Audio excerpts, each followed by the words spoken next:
आपण ह्या रॅल्या सुरू करण्याचा उद्देशच त्यांच्यापासून सुरुवात झाली।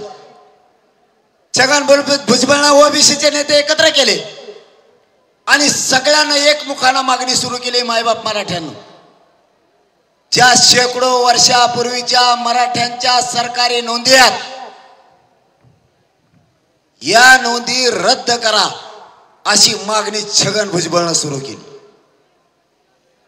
या सरकारी नोंदी आहेत, छगन भुजबळच्या 100 पिढ्या जरी आल्या तर त्याचे काय बापाची जागिरी नाहीये ते रद्द करायला। छगन भुजबळ, तू फुकट आरक्षण खातोय 16% आमचं, तुला फुकट खायची सवय लागली, चारे बाजूने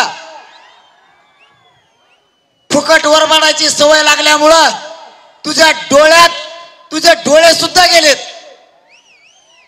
तू इतकं पाप आणि पातक करायला लागला की तुला भान सुद्धा नाही राहिलं तू कशाची मागणी करतो आणि तू कोणत्या पदावर बसलाय।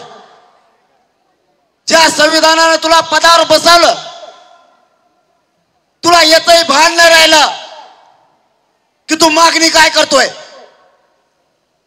ज्या मराठ्यांच्या नोंदी सापडल्यात, ह्या सरकारी नोंदी आहेत,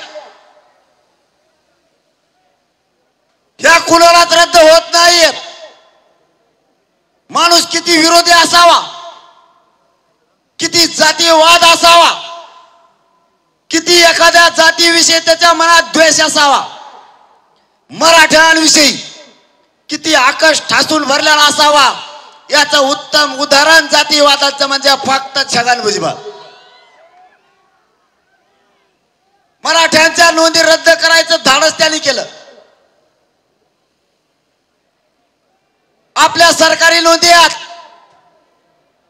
ओबीसीला जे आरक्षण दिलं, या भारत देशात एकाही ओबीसीची सरकारी नोंद नाही। भारत देशात मराठाच एक अशी जात आहे की भारत देशात फक्त मराठ्यांच्या सरकारी नोंदी सापडल्या, तरीही यांची मागणी आहे मराठ्यांच्या नोंदी रद्द करा।